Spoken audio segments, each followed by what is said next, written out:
Hello guys, welcome back to my YouTube channel Joy Jimmy health and lifestyle. दोस्तों, आज बात करते हैं बहुत ही ज़्यादा इंटरेस्टिंग विषय पर कि how to stop kids to fight.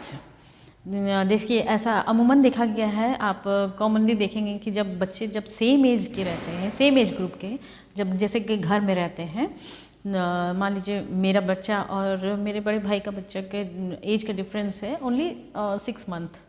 तो उनमें ना देखा कि दोनों में प्यार भी बहुत है, झगड़ा भी बहुत है। एंड झगड़ा भी ऐसा हो जाता है, कभी कभी इतना भयानक झगड़ा हो जाता है कि पेरेंट्स को बीच में आके बीच बचाव करना पड़ता है। एकदम लगता है कि एक दूसरे की जान ले लेंगे।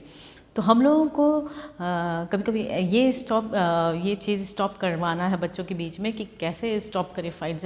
विशेष करके ये 10 साल से कम बच्चों के लिए मैं बताने जा रही हूँ। उससे आगे भी ये सब होता है, लेकिन जैसे कि मैं 10 साल से कम एज के बच्चों के बारे में बताने जा रही हूँ जो अक्सर झगड़े करते हैं। तो घर में चाहे बाहर में कहीं भी जो सेम एज ग्रुप्स के मोस्टली होते हैं, आप देखेंगे मोस्टली जो सेम एज ग्रुप के रहते हैं उनमें ज़्यादातर फाइट होते हैं। एंड तो how to stop kids to fight. तो चलिए दोस्तों, स्टार्ट करते हैं ये वीडियो। आप बहुत इंटरेस्टिंग होने जा रहा है। एंड कुछ टॉपिक एंड कुछ पॉइंट्स मैंने इसमें ऐसे करके रखे जो आप अपने अगर बच्चों के बीच में अगर ये सब आप उसको अप्लाई करेंगे तो मे बी वो लोग कम फाइट करेंगे। तो दोस्तों, चलिए ये वीडियो स्टार्ट करते हैं। ये वीडियो स्टार्ट करने से पहले मैं आपसे रिक्वेस्ट करती हूँ कि अगर ये वीडियो आपको पसंद आए तो दिल से शेयर कीजिएगा, लाइक कीजिएगा, कमेंट कीजिएगा एंड सब्सक्राइब करके बेल बटन नोटिफिकेशन ज़रूर दबाइएगा। Thank you, good day, take care. तो दोस्तों, आज चलिए ये टॉपिक पर मुझे हंसी भी आ रही है, लेकिन ये बनाना भी बहुत ज़रूरी है कि how to stop kids fight. 10 साल से कम उम्र के भाई बहन के झगड़े को या फिर दोस्त के बीच के झगड़े को कैसे संभालें। विशेषकर ये तो घर में जब बच्चे रहते, भाई बहन के बीच में बहुत फाइट होता है, या भाई भाई या बहन बहन या भाई बहन, ऐसे में बहुत ज़्यादा फाइट होता है। तो शुरू करते हैं दोस्तों। तो यही बात है, how to stop kids fights. कोई यह मान लेगा कि क्रोध के मुद्दे और झगड़े ऐसी चीज़ें हैं जो केवल वयस्कों के लिए हैं, जो एक बड़े अहंकार से ग्रस्त हैं। तो और तो इसके लिए हम लोग को बहुत ज़रूरी है कि कदम हम लोग को इसके लिए आगे बढ़ाने के लिए, तो कदम बढ़ाने के लिए सही समय चुनना चाहिए, नंबर 1। तो इसको स्टॉप करने के लिए हम लोग को सबसे पहले सबसे ज़्यादा ज़रूरी है कि हम लोगों को सही समय चुनना चाहिए। How to stop kids fight में, तो जब बच्चे बहस कर रहे हों तो आपको कदम नहीं उठाना चाहिए और उन्हें स्वयं संभालने देना चाहिए। हालांकि अगर संभावना है कि यह एक लड़ाई में स्नोबॉल हो सकता है, तो चोट लगने से पहले आपको कदम उठाना चाहिए।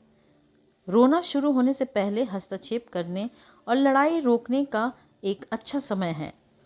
आप या तो मैनुअल रूप से दोनों को अलग कर सकते हैं या उन्हें शांत करने के लिए अलग अलग कमरों में भेज सकते हैं। इस टाइप से बच्चे भी कंट्रोल में हो जाएंगे अगर अलग अलग रूम में जाएंगे तो। और सेकंड है, हम लोगों को जैसे पेरेंट्स या गार्जियन को अपना आपा खोना नहीं चाहिए। हालांकि यह जानकर आपको गुस्सा आ सकता है कि आपके प्यारे बच्चे एक दूसरे को मार रहे हैं।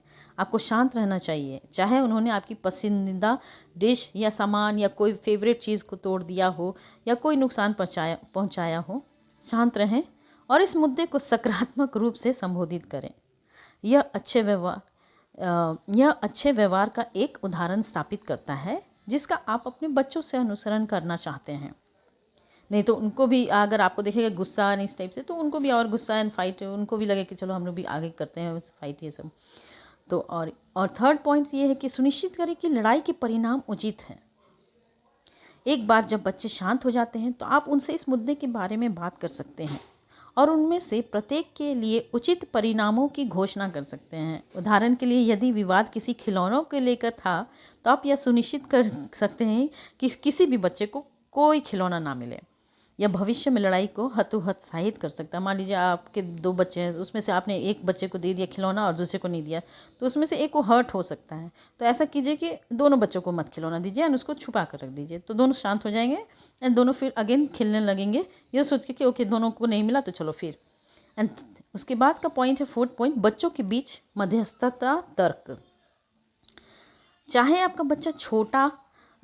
आपका छोटा बच्चा चिल्लाने, रोने या नाम पुकारने में लिप्त हो, आपको तुरंत इस पर ध्यान देना चाहिए, क्योंकि अगर शुरुआत में समस्या का समाधान नहीं किया गया तो इससे व्यवहार संबंधी समस्या हो सकती है।